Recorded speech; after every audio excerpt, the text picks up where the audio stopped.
I'm okay. Good. Look what I brought to join the interview. I've got one of your bats. Shh. It's actually on pretty good. I thought you'd appreciate this. Makes a good Christmas gift. So thank you for joining me. There's a lot to celebrate this year. First of all, happy birthday. Your birthday was last week. Yeah, a week or so ago.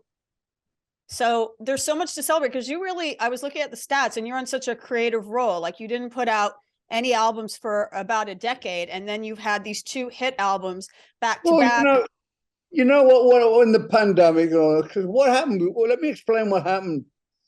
In about 2003, I don't really remember, I had that quad bike accident, right? Mm-hmm.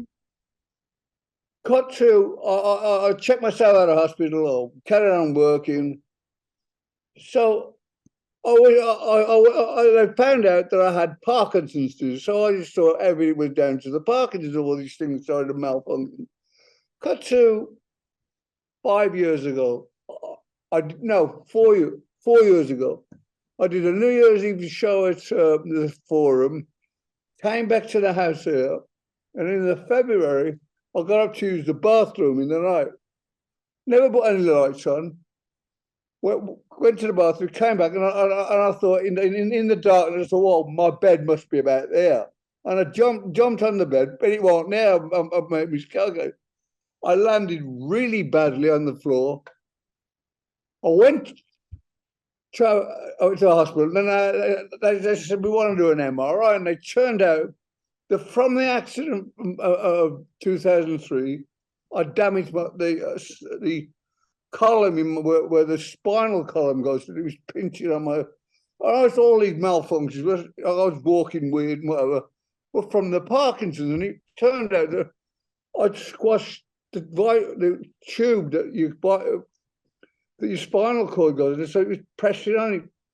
So I went into hospital, and this guy said to me, this doctor surgeon, he said, if you don't have the surgery, you got a good chance of being paralyzed. I went, oh, fuck, you got to do the surgery. Came out of surgery, and I've been crippled ever since. And I just thought, well, maybe it's going to take a bit longer to get back to normal, you know. You never material.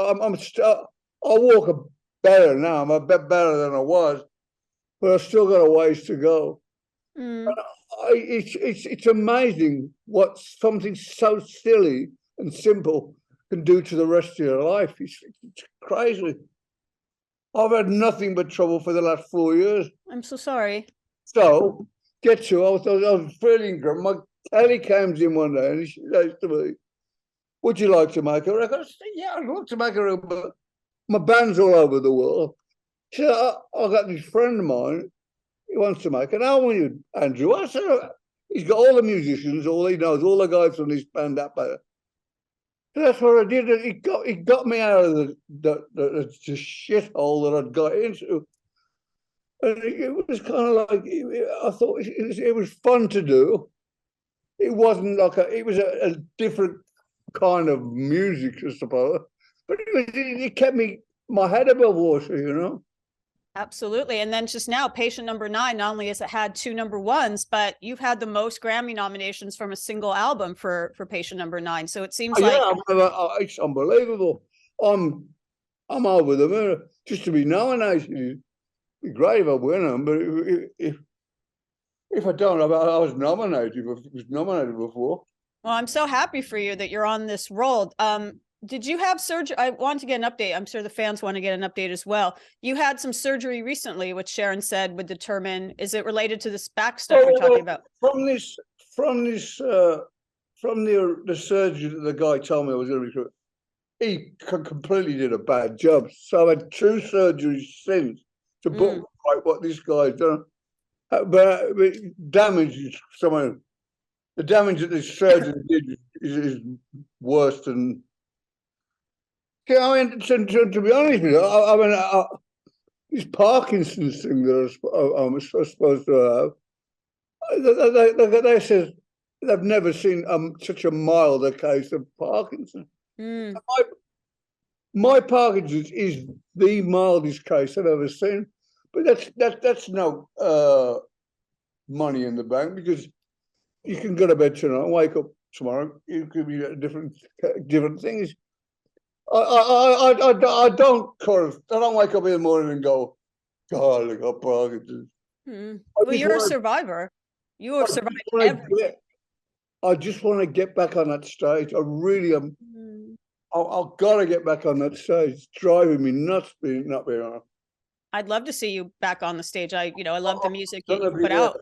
I'd love to see the music from the last two albums, Ordinary Man and Patient Number 9 get performed live. These albums came together so easily and quickly. I can't. Andrews. I mean, when Andrew said to me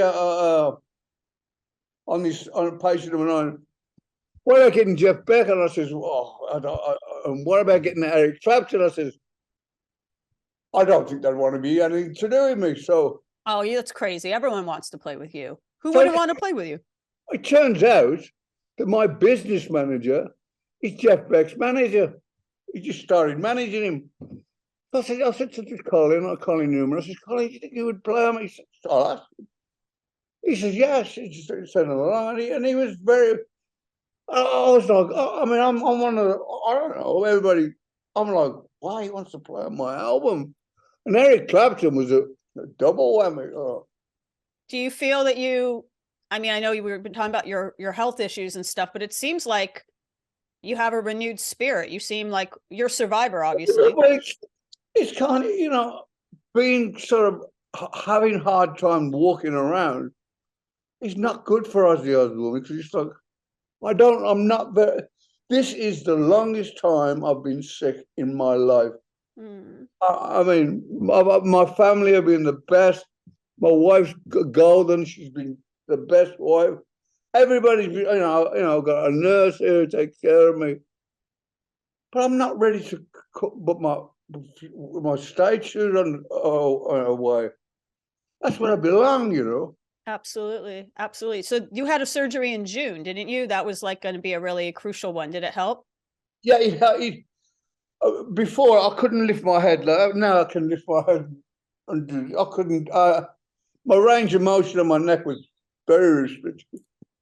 I mean, friends of mine that visited me in hospital were saying, I said, I've got to be honest. I thought you were on your last. I didn't think you were going to come out. I was in a terrible state. I was in hospital for 3 months. I'm so sorry to hear that. I mean, considering all the things I've got away with over the years, I know. I can't really complain. You name it, I've been there, I've done it, and I've survived. So I mean, it eventually caught me and bit me on the butt, but I ain't killed me yet. I ain't gonna stop. What do you attribute your longevity to? There are peers of yours who, sadly. I've done. I mean, I was just talking to someone else. I can remember we were talking about fights and this. And I've been in all that kind of stuff, and I'm not good at it. And why I didn't kill someone or get killed myself along the way, I just don't know. I mean, I have done some. Have you ever done something in your? We were just talking about this actually. Even today, when I think of some of the things that I've done, I shiver, because I could have been dead by it. What makes you shiver, Ozzy? Like, what is like a real? I remember being in Albuquerque one time, and I got this ski lift that goes to a restaurant on top of this mountain thing there.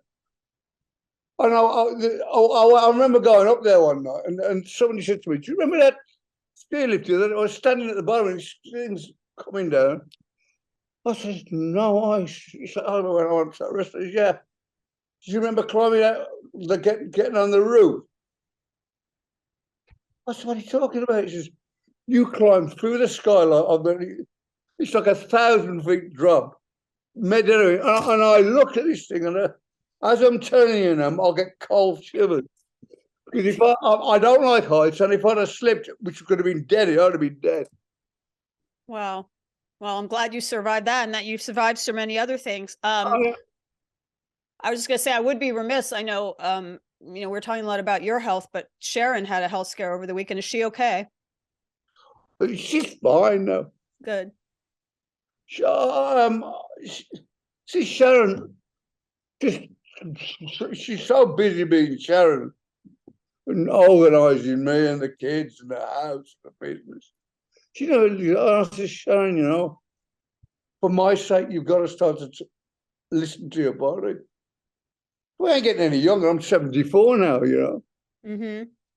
But she's okay now. She's not in the hospital or anything. She's home. Room. Awesome. I'm glad to hear that. I'm sure the fans will be as well. But speaking of home, are you still moving back to the UK? Is that still happening? I'm so fed up of talking about this because we're Sorry. leaving Christmas. We're leaving next Christmas. I mean, we're still here, so Mm-hmm. In Los Angeles? we've been leaving for the last 4 years. I've been getting up. I mean, all these people say, "Oh no, he's made all the money from America. He wants to buy it." I'm American. I love this country. I think it's great. But I have a place in England, and Sharon wants to move back. So when my other half goes, I follow. Oh, so it's Sharon's idea. Well, you can always do both. I mean, you can split We're your going time. to spend 6 months here, 6 months there. You gotta spend not But winter. I hope you're not gonna.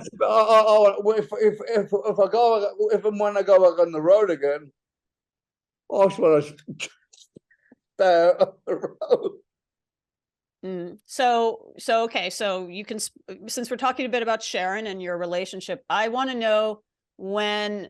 I've heard there's a biopic coming out about your relationship. I imagine it would be like a long version of the Under the Graveyard video. I don't know. That's just something you should talk to Sharon because I know we're doing a movie. I know it's been. I believe it's still going. I don't know where it is. I don't know what stage we're in. That's Sharon's department, not mine. Jack Kilmer did a really good job of playing you in the Under the Graveyard video, and Jessica Barden playing Sharon. Dead ringers for you guys. Which one was that? The Under the Graveyard video. It's like a music video from Ordinary Man, where Remember that was that son. So what's its son was in one of the videos. Val Kilmer's son, Jack Kilmer. He did a really good job. Yeah, Jack. Yeah, his name is Jack Kilmer. He did a really good job of playing you. He's a nice boy, and that Sharon got the girl from an English movie about this. It was a movie about these two kids or something. She took it. She liked her. She was really good. She really was good. So definitely want to see that movie happen sometime. But there's books. I mean, I have to be into something. I have to be. I mean, I can't relax. I always got to be doing something. Is that okay for your health though, with everything you've been through, to not relax? Are people telling you to relax? Yeah, or every 5 minutes. So I guess we sort of touched on this before, but about your health issues. You've had a lot of health issues recently, but listening to Patient Number 9 and to Ordinary Man, I don't hear it affect your voice at all. Nobody. Well, I don't sing the song from start when I'm doing it. I do line by line or repair bits, and it's an easier process. When you do live shows, it's like one hit. You got to get it through and do another half a dozen more songs. So it's a different process. So you can do some, have a break and do another. So it's not it's good. And Andrew's very, very good in the studio. He's good. Do you have a plan in place, like when you think you might be able to return to the stage? I don't know if touring is in the works for you. Come January, I'm going to go hell for leather, and I got to keep saying yeah. This summer, there's a load of dates are already in from the previous tour. Mm-hmm. I still got the tickets for. But Are you? That's Sharon. Sharon can tell you more about that.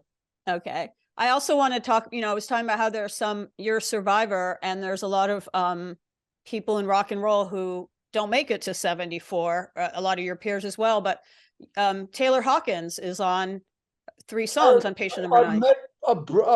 See what Andrew said, would say, I got so and so, I go, he said, the Foo Fighters drummer's coming to that. I said, Dave Grohl's a drummer, so yeah, I don't know what's going on. So I met him. He was a very nice guy. And when he died, I was like, what was he doing? Because the automatic thing that somebody like that dies, you go, oh, was he stoned or died in South America? So I automatically think they must have been doing coke or something. I don't know, but it was sad. I don't know what the cause of his death was. Yeah, neither do I. Probably, I think. But you've been through so much. That's why I'm saying biopic would be a good idea. What do you attribute your, you were saying that you've done some stuff. What do you attribute your survival to? You've survived so much. A lot of it's very good luck. I could have landed. I mean, the way it happened at the end, I just got up, fell flat in the darkness, and I lay there, and I said, Sharon, you better call an ambulance, because I think I broke my neck. I knew I'd landed really badly. I just lay there, and the ambulance came, and I went to see this. It was a weekend. I said, I had nothing to be all right. And then on Monday, I had an MRI, and I said, you better have this surgery. But looking back, I would have thought I would have gone, let me think about it. And that's good advice. If you ever somebody says you need surgery, you should always go for a second opinion. Absolutely. And also, speaking of survival, you and Sharon celebrated your 40th wedding anniversary. I mean, I'm sure there's a lot of people that thought it wasn't going to last. Maybe there were times when you both thought it wasn't. It's been a rock and roll marriage, just me being infidelity, and but to be looking back on that period of my life without screwing around, I don't know what. I mean, let's say men have a 7-year itch or something. Mine was a bit later, but I honestly can't understand why I did that. Because I mean, I love my wife, I love my family, I love them, and I could never get a family if I tried. I mean, people say like, well, you're having a difficult time in your relationship. In the next relationship, you ain't necessarily going to be better than the one you've just. It could be worse. But I don't know. I can't. I couldn't fathom that myself. But 40 years has gone like a flash. Wow. What do you attribute your marriage lasting that long, especially with the stuff you just mentioned? I was married before. Sharon wasn't married before. I think I met my soulmate in the end. Took me a long time to realize that, but I don't know. What made you realize that? Was there a certain moment, or I just you have like a moment of clarity, and you look at. It's like I don't drink booze anymore. I don't get stoned anymore. I don't womanize anymore. I don't do any of that, and I don't smoke tobacco. I've given up a lot of my vices. You look fantastic. What? You look fantastic. Thank you. I love the hair. I just love the whole vibe. And like when you're doing things and you suddenly get a moment of clarity and you go, what the hell am I doing? Because it all goes by so quick, you get on with it. And then when you just check yourself, you go, do I really want to live like this? But there was not one epiphany or anything like that. It was just a gradual realization. It was just a moment of realization. I mean, Sharon said to me one day, she goes, how long do you think you want to go on doing? It never ends. I never went out with the intention of having a few drinks, coming home in a police car in handcuffs. But that happens very often. Uh, it never was my idea of going out getting loaded, come back and strangling my wife. I'm being charged with attempted murder. But it happened. I'm not proud of it. But people are, all right now. But it was pretty scary for my wife. I suppose it must have been. Absolutely. But she stuck with you. Yeah, I mean, she stuck with me. I stuck with her. It's a two-way street. When you meet these people who go, "Oh, we've been married 30 years, we never had an argument," I think you must be fucking bored. All couples argue sometimes, but this is why I want the movie to come out, a movie about your love story. As far as I know, it's still works being still. I don't know where we are with it. I see. I keep saying to Sharon, "Do you think they'll ever want to interview me?" Is anyone ever going to? You have great teeth. Thank you. Well, you make me smile because I'm enjoying chatting with you. I did want to ask about another anniversary. I just realized when I was preparing for this interview that this year was the 20th anniversary of the Osbournes TV show, which and it absolutely changed television, changed reality television. There were so many other celebrities and rock stars that kind of tried to mimic the formula of that show, never quite got it right. Well, the God's honest truth was it came from Cribs. Remember that song? Cribs was our thing of Cribs. Kept being, "Can we see the Osbourne one? Until somebody came up with it. Why don't we try to do an extension of Cribs? And it was only supposed to be an extension, which turned into this big thing. But that was a trip. It was kind of like I'm used to being sort of famous, and but the Osbournes took me from there to there. And the trick of it was absolutely not scripted. Whereas nowadays it's not reality. It's somewhat scripted. I don't know whether the Kardashians are or whatever. But Dave for instance, Dave had a great run now. Sharon said to her at the end of towards the end, Sharon would say every at the end of every season, "Do you want to continue?" And at the end of it, we always said, "You know what? The kids were all in rehab. I was in a terrible state. Sharon was battling colon cancer, and it was just a mess. The family was." And we just said, "You know what? I'm not." But what I think people did, they took from our show, but they made it easier for them to do. For instance, when you have cameras in your house 24/7, you start to get freaked out, And one of the mistakes we made, I believe, was actually having it filmed in our own house that we lived in. So they took our house set and made a film set out of it, which they could have easily done. But it was live. It was an everyday thing. Because people would come in our house and I go, "Did this happen here before we even started doing the show?" Things would happen, and I go, "Somebody should film this." But there's not one script on that show. It was down, as the guy was filming, he'd mark the serial number on the tape, what he thought was a good idea. And it was the editing department. Do you have any other regrets about doing it, like exposing your home? About doing it. It was. I think.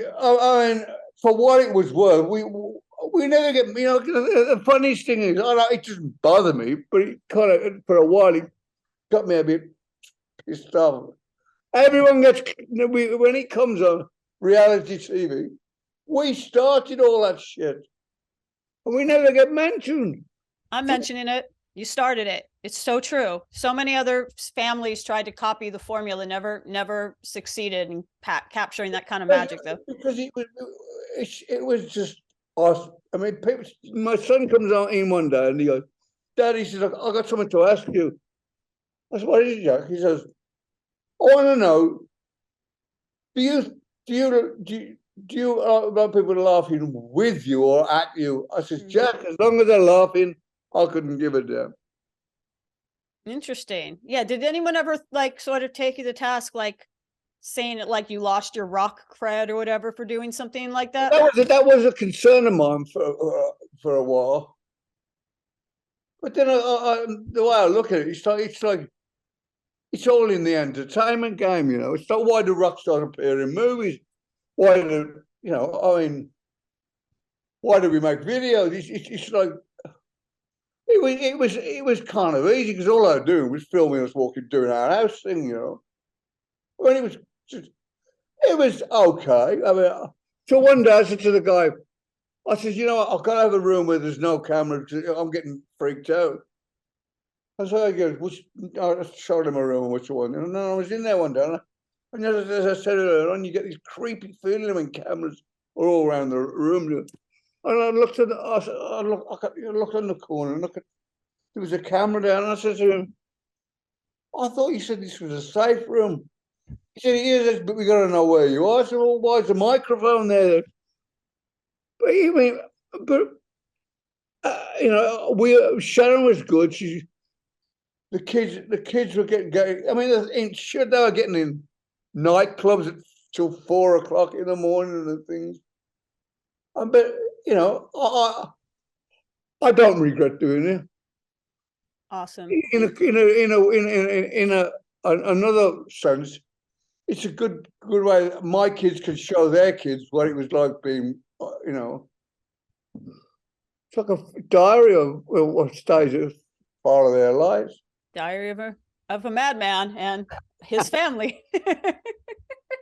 Would like, I know you've been saying you have these health problems, but you've put in the course of, after not doing any albums for 10 years, you've put 2 great albums back to back in the course of 2 years, 2020 and this year, and you're getting Grammy nominations and hits. Like, are you back to record? You know, hopefully the touring will happen, but like, what about making new music? Are you back at like doing that at a fast pace? Andrew's working on a Rolling Stones album right now, but I'm going to be doing another album with him. What it's going to be, what it's going to be on it, I don't know at this point. We haven't. I'm just not making, like, writing down titles and things, you know, ideas. But is it fair to say that you're kind of like creatively renewed? Well, I can't do gigs. Nobody could do gigs. So you can't go out. So what I'm going to do is sit and work. And Andrew was one of the first guys I knew had COVID, you know. That's right. I remember that. Yeah. I had COVID twice. You did? Yeah. I didn't know that. Was it bad? The first one was then I took them viral pills. You're sick as a dog for a day, then you're okay. Mm-hmm. That's good. Well, you've survived worse. People, I mean, can you remember when 10,000 a day were dying? Yeah, it was very scary. I mean, and obviously the pandemic's not over, but where are you now? I'm in Los Angeles. Yeah. Yeah, I remember I didn't leave this apartment for like a year. I mean, I didn't see live music. I didn't hardly do any errands even. It was a weird time. It was. I remember when it was kind of like it was for the first 5 minutes, it was kind of fun. Well, we all thought it would be just like a couple weeks or something. So, let's just camp out at home. But then it got bad. But did any of that stuff inspire your music, like writing about it or anything? I always come out with stuff when I'm not happy. If I'm happy, it's the wrong time. When I'm miserable and pissed off with everything, that's when I start to come up with good ideas. I mean, it wasn't all me. Andrew was a good help with me. I mean, this kid can fucking sweat songs, you know. So were you in a creative space with these last two albums because No, of the stuff going on with you, with your health? no, it just kept me going. Because when I ain't thinking about me and getting back on the stage, I got nothing else to think about. So I was sort of going down just doing some music. It kept me on my, it's like my life raft. It kept my head above water. I'm glad to hear that. I did ask you a couple of minutes ago if you had any regrets about the Osbourne show. You don't seem like a man who lives with many regrets, but do you have any? I have a lot of regrets, but as far as the Osbourne show goes, it was a bit of fun for a while, and I don't regret doing it. Uh, there was a period of time when I thought, is he going to encroach on my rock and roll lifestyle? A few people made a few songs, but then it went by the wayside. I mean, a lot of people would have liked to have had the success as like we did with it, but a lot of people tried to do it, and as you said, but you know, his experience. The kids had a good time with it. But in general, do you have any regrets about things you've done in your life or in your career, or do you just? I mean, I regret getting married to my first wife because I didn't really love her. I had 2 children with her. I regret the fact that I wasn't there for them. Although my son from that relationship, from that marriage, I'm very tight with my daughter from that marriage. And no matter if I parted the fucking ocean, she wouldn't be happy. But that's she knows my phone number. She ever wants to talk to mama, yeah. And that's I mean, some people have kids, that one of them will walk out the door and never come when they get older, and they're great, you know. But you have a close relationship, obviously, with all of your children with Sharon. When is it sort? Was it a situation where you kind of wanted to, you know, do it right the second time, or I don't know. Sharon wouldn't stand for any. Sharon's a fighter. She would call me out all the time. I mean, we had some monumental fights over the years. Fucking hell, hotel room demolished. Do you ever wonder where your life or your career would be if you hadn't met Sharon, where you'd be today? I'd not have met Sharon and fallen in love with Sharon. I'd be dead. Without any shadow of doubt, I would be dead. Through a tough love, kept my head above water. She kicked my butt. And it worked. And here we are. You're still making some of the best music of your career. What do you want to do next? Another album, another tour. I mean, I could say call it a day, but I can't stop. It's not a job. It's nothing like a good gig, and there's nothing like a bad gig.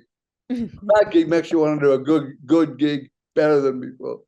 Awesome. I mean, it's like a great gig is better than any sex, drugs, or rock or any of it. Nothing compares to it. So what is your plan to get back on the stage? Are you in like physical therapy or? I'm in physical therapy. I'll go to this thing where they put these bionic legs on you. It's like, I don't know, you see, it's like a Japanese thing. Okay. And that program he'll program into the computer at the back of you, and it will sense what muscles need to be worked on, because when they cut your spinal cord, they also cut through nerves. And I got nerve pain down this arm, and my legs are kind of stiff. So this kind of helps you get along. But you gotta keep going. You gotta keep doing it. Come January the 1st, I'm all out, babe. I'm all out. Awesome. We started this interview with me wishing you a happy birthday, happy 74th birthday. Did you, and it seems like you're on the mend from what you've been dealing with, but when you were young, did you ever foresee, did you think you'd live to be 74? Some rock stars don't think it. My father died when he was 64. I never thought I would. I mean, I can remember when I was 69 and I was thinking, I wonder when I'll start to feel old, when I'll start to feel everything. And suddenly when I got 70, the floodgates opened. I mean, one thing after the other. I got a staph infection in my hand. Then I got that done, and it was starting to trickle down. Then I got the accident, the surgery, and it's been like that ever since. But the But surgery I am about 70% better now than I was. and the surgery you had in June was the one that kind of fixed things. What? The most recent Yeah, surgery yeah. that fixed things. Well, it seems like you have a lot of energy, and you seem Oh, very yeah. young to me. Oh, yeah. Yeah, well, I'm looking forward to new music from you. I'm looking forward to seeing you back on the stage. Where do you think you envision your return to the stage being? Would it be in Birmingham, or would it be here? No, be Germany or Europe or somewhere. I'll have to watch this. I like to do America as well. I'd like to do the Ozfest again. Awesome. Anything else you have planned in the future as you're on the men that you Another want to do? album, you know. Okay. And yeah, is there any, I guess, and you're moving to The movie. I want to write another book about this what happened with me. Well, it seems like you have so many plans. So I guess I'll end this by saying, do you think the reason you are a survivor and the way you do stay young is because you don't stop, that you don't want to retire? It's not a job what I do. It's a passion. I don't know another thing in the world where I can make somebody's life better. I mean, when people come and see me, it's it's amazing what when I meet people at gigs and that, you know, what just being in my company, just it's great. I mean, I don't have to get up at 7 in the morning to go to trudge through the day to go to work. I have a pretty good life. Do you have any dream collaborators? You mentioned, you know, all these people that were on patient number 9. Is there someone you'd like to work with? It's nobody.